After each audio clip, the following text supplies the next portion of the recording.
Hi everyone, it's a beautiful rainy day here in New York City, and sorry, like the message came in and I got distracted. But I wanted to do today just like a little bookish facts about me video so you can get to know me a little bit better as a reader and just me as a person. Although I guess you can do that by checking out my videos from way back in the day that are on this channel. I just didn't want to delete them, but they're there, they exist. So there's that. But yeah, so let's go ahead and get started. I am an actress and I love to read. I've always loved to read. Reading has always been a major part of my life. And acting came a little bit later, but I've always loved watching movies. And so once I got a little bit older, I loved reading the book and then watching its adaptation, and just I never talked about it out loud with anyone, but just amongst myself, I'd be like, that was better, or I liked this one better.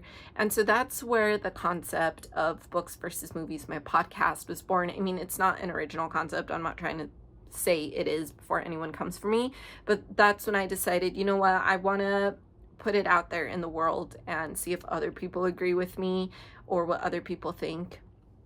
So that's what drove me launching my podcast, and I absolutely love it. And way before I started my podcast, when I still lived in Texas, I used to read the book, and then when I went to watch the adaptation, I would have like watch parties. No one had read the book.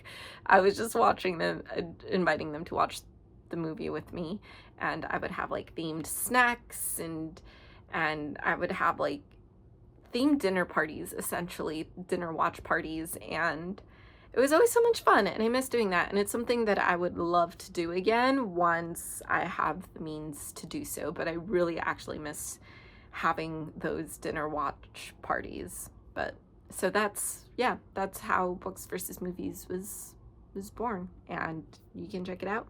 Please check it out.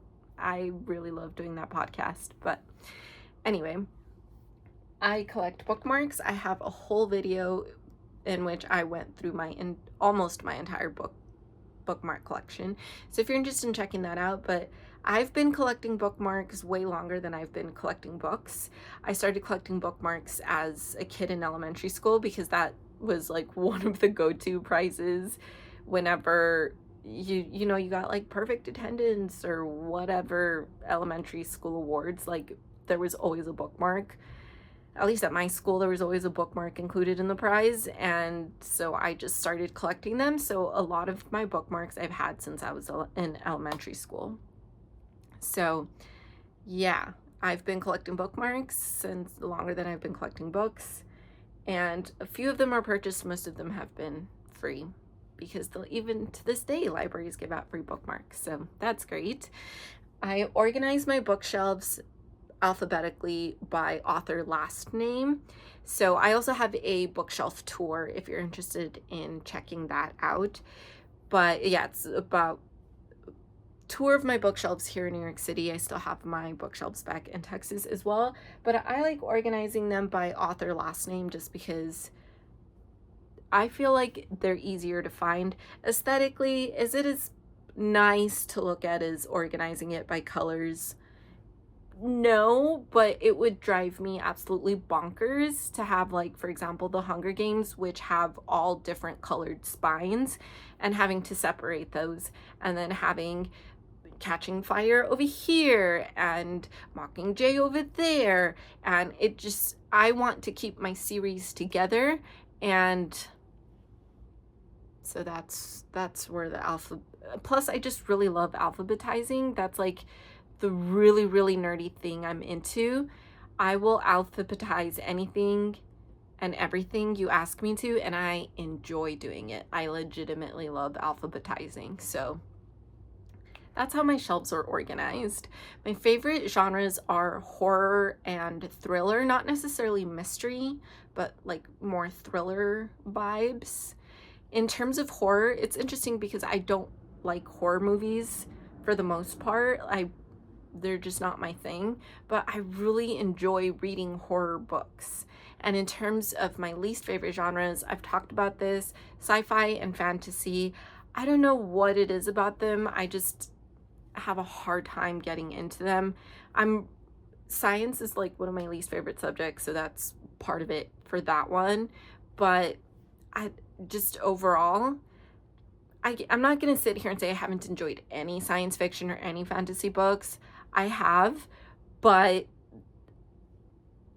I don't reach for them very often. If I happen to own a sci-fi book, however briefly, it usually remains briefly. It's not something that I usually add to my permanent collection. So yeah, but no shade to anyone who loves sci-fi and fantasy. I'm glad you enjoy it. It's just not, those are just not the genres for me.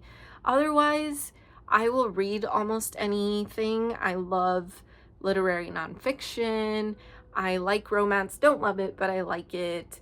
I do have issues with like dark romance or romance books that are secretly or not so secretly glamorizing abuse like that. I feel like a lot of romance books, that's why I have a hard time liking them, because the male main character most of the time is doing something that we're supposed to think is romantic, and it's like that's actually kind of abusive and not okay for him to be doing that. But so I do struggle with romance in that sense, but fiction, contemporary fiction, all of that, I'm into it. I love it. Cookbooks, I have a few cookbooks. I do love to cook and I do love to bake, but that has nothing to do with being bookish.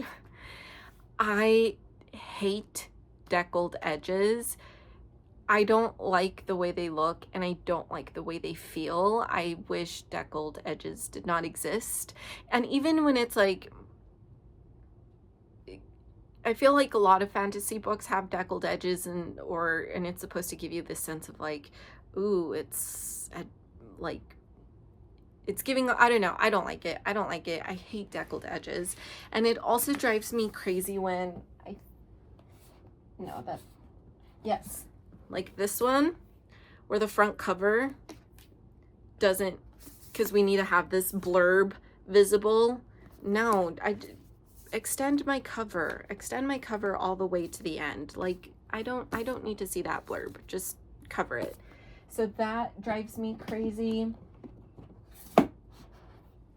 Deckled edges, book covers that do that, do not like.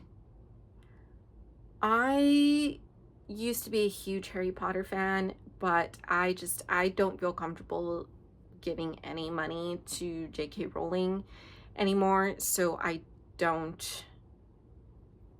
pretty much abandoned Harry Potter, and I try to kind of not give my money to problematic authors like that. I will admit I'm not as familiar, I think, because J.K. Rowling is so famous and people still love Harry Potter and support it. So it's like, what is me boycotting doing? Probably nothing, but anyway, so there's that. But yeah, I love going to libraries. Libraries are one of my favorite places. I do love going to bookstores as well, but I don't know, I love going to bookstores because being surrounded by books is just great, but libraries give me bookstores are a safe place for me, but libraries just have like an even bigger sense of safety for me. I think it's just because I grew, like a lot of book lovers, grew up going to libraries. It was something that we would go to the library once a month growing up, in order to return the books I had checked out and then check out some new ones. Sometimes we would go more than once a month, especially when my brother and I were younger, because we would do like the every Saturday was, it was story time, but it was like story time themed story times. And so we would have story time, and then we would do like an activity related to the story time, which is very, very common. But at my local library, it was every Saturday. And so sometimes we would do that, like it would be a weekly trip to the library. Not always, but sometimes. So I have a lot of fond memories of visiting libraries. And so as much as like when I travel, I love going to bookstores, like local bookstores, wherever it is that I'm traveling. I also like making it, it's not like necessarily a bucket list for me. It's not like I make a list of every single bookstore I want to go. It's more of like if I come across it, I'm definitely going to go in. But I have made like lists of like, I definitely want to check out this library. I just like going into libraries and seeing what they look like. And so I try to go to libraries, like the local libraries of wherever I'm visiting. So I need to see where the Edinburgh public libraries are now, because I'm going to Edinburgh in 2 weeks. So yeah, I think I'll stop there, but let me know if you agree with any of these, if you disagree with any of these, and just want to know some interesting book facts about you.